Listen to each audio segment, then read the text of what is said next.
PDCLৰ মূল্য বৃদ্ধিৰ মাধমাৰ বিদ্যুতৰ আকাশলংঘী মূল্য বৃদ্ধিয়ে জলাকলা খুৱাইছে ৰাইজক বৰ্ধিত বিদ্যুৎ বিলৰে ৰাইজক মাধমাৰে PDCLৰ অসম শক্তি বিতৰক কোম্পানীৰ এনে কৰ্মকাণ্ডৰ বাবে মূৰে কপালে হাত দিবলগীয়া হৈছে মাৰ্ঘেৰিটা মাকুমকিলাবাসী বানত সৰ্বস্বান্ত ৰাইজে উচিত পদক্ষেপ ল'বৰ বাবে মহকুমাধিপতিক আহ্বান জনাইছে মাৰ্ঘেৰিটাৰ মাকুমকিলা পাৱৈমুখ অঞ্চলৰ ৰাইজে চলিত মাহৰ বিদ্যুতৰ বিল দেখি আচৰিত হৈ পৰিছে দৰিদ্ৰ সীমাৰেখা তলৰ আঁচনিৰ অধীনত সংযোগ কৰা বিদ্যুতৰ বিলৰ বাবে প্ৰতিটো পৰিয়ালে বিগত প্ৰতি মাহে 120ৰ পৰা 200 টকাৰ ভিতৰতে বিলৰ মাচুল পৰিশোধ কৰি আহিছিল কিন্তু চলিত মাহৰ প্ৰায় সংখ্যক গ্ৰাহকৰে বিদ্যুতৰ বিল 500ৰ পৰা 1200 টকা দেখি আচৰিত হৈ পৰিছে গ্ৰাহকসকল বিল সংগ্ৰহকাৰী এজেণ্টে মিটাৰ ৰিডিং নোলোৱাকৈ এনেদৰে জধে মধে বিল বনোৱা বুলি ৰাইজে অভিযোগ উত্থাপন কৰিছে ভুক্তভোগী ৰাইজে মাৰ্ঘেৰিটা মহকুমাধিপতিক উচিত তদন্ত কৰি PDCLৰ বিৰুদ্ধে কঠোৰ পদক্ষেপ ল'বৰ বাবে আহ্বান জনাইছে আগৰ মাহত প্ৰায় 90 টকা 100 টকা তেনেকৈ আহে আগতে কিন্তু এইবাৰ আকৌ একদম ডাইৰেক্ট 700 টকা আহিছে 700 টকা বিল কেনেকৈ বনালে তাকে চিন্তা কৰোঁ এতিয়া বানপানীতো কাৰেণ্টটো কটাই আছিলে 10 দিনমান প্ৰায় তাৰপৰা আমিতো প্ৰায় এসপ্তাহমান ঘৰত সোমাবই পৰা নাই গোটেই বানে মানে অৱস্থা বেয়া কৰি দিলে তাৰ উপৰি এতিয়া আমাক কি মানে বান সাহায্য দি পেলাই আমাৰ পৰা হেৰি লুটি নিব বিচাৰিছে নেকি এই 2-4 কেজি চাউল দি পেলাই আমাৰ পৰা এতিয়া টকা লুটিব বিচাৰিছে নেকি তেখেতলোকে কেলৈ এনেকুৱা কৰিছে বাৰু আমাৰ তাতো নাথাকে আমাৰ এতিয়া প্ৰায় আপোনাৰ কেতিয়াবা গধূলি 4 বা 5 বাৰ কাটিয়ে দিয়ে যেতিয়া ভাত খাবৰ সময় আপুনি ভাতৰ কাঁহীত বহিব কাৰেণ্টটো কাটি দিব ল'ৰা কিতাপ পঢ়াৰ সময়তে কাৰেণ্টটো গুচি যাব তেনেকুৱা টাইম হ'ল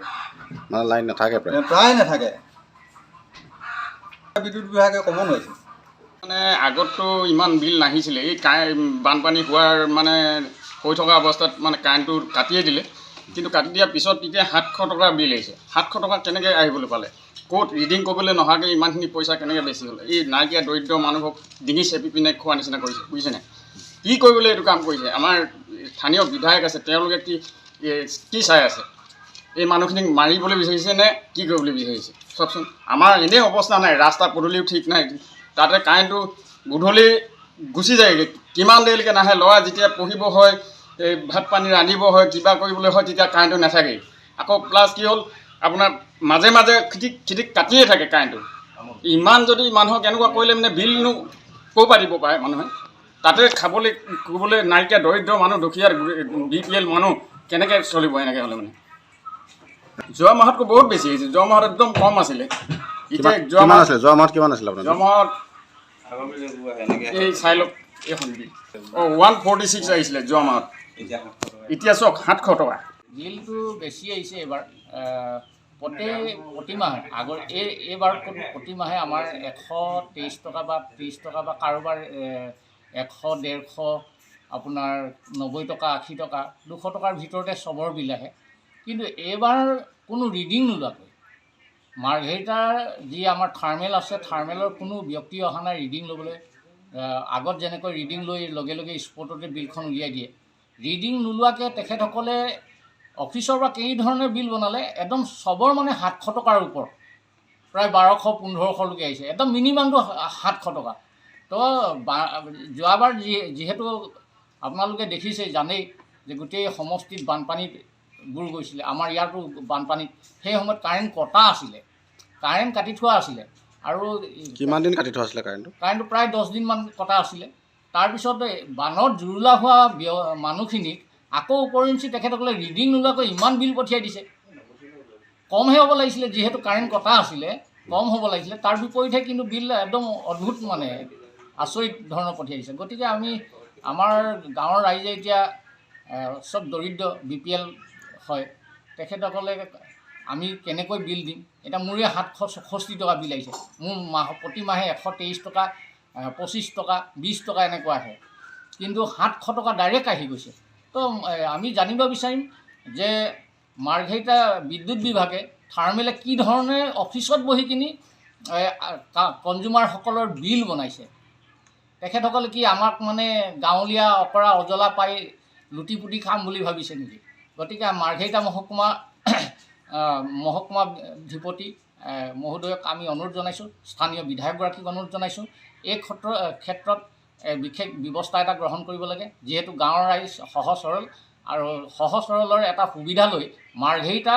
বিদ্যুৎ বিভাগে ৰাইজৰ পৰা লুটি পুটি খোৱাৰ এটা পৰিকল্পনা কৰা যেন অনুভৱ হৈছে। গাঁওখনত প্ৰায় আমাৰ গোটেই অঞ্চলটোৰ কথা কৈছোঁ, 3খন গাঁৱত ধৰি লওক প্ৰায় 1500-2000 এনেকুৱা হ'ব। প্ৰত্যেক মাহতে বিল দিয়া হয়। বিল তেখেতসকলৰ যি ল'ৰা এজন আহে, স্পট বিল কিবা কৰে, অনলাইনত আমাৰ পে'মেণ্ট হয়, আমি গুগল পে' কৰোঁ। কোনোবাই বাৰু যাৰ নাই তেখেতসকলে থাৰ্মিলত গৈ দি আহে। বিল সকলোৰে ক্লিয়াৰ আছে বৰ্তমান। এই মাহত ল'ৰাজন আহিছিলে?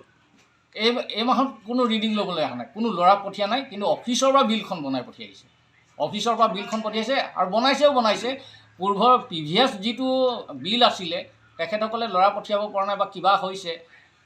সেইটো বেলেগ কথা। কিন্তু প্ৰিভিয়াছ বিলখন চাই কিনে সেইমতে যদি বোলে 2 টকা বেছি কৰিছে, বোলে 200 টকা, 123 টকাৰ ঠাইত বোলে 200 টকা বনাইছে, সেইটো ক'বলৈ নাই। কিন্তু ডাইৰেক্ট 766 টকা বা 700 টকাৰ ওপৰত বনাইছে। কিছুমানতো 1200 টকা আহিছে। আমাৰ ভিতৰৰ পৰা বৌদ্ধ মন্দিৰত প্ৰতিমাহে আমাৰ 400 টকা কাটে, বিল আমি ক্লিয়াৰ কৰি থাকোঁ। কিন্তু এইবাৰ 1200 টকা আহিছে। আপুনি চব কেনেকৈ আমি পে'মেণ্ট কৰিম? আগৰ বিল পেণ্ডিং আছিলে নেকি? পেণ্ডিং নাই, কাৰো পেণ্ডিং নাই। আপুনি নিজেই চাব, স্থানীয় ৰাইজৰ বিলবিলাক আপুনি চাব, কাৰো পেণ্ডিং নাই। মাৰ্ঘেৰিটাৰ পৰা মৃদু বৰুৱাৰ ৰিপৰ্ট, N24 আছাম।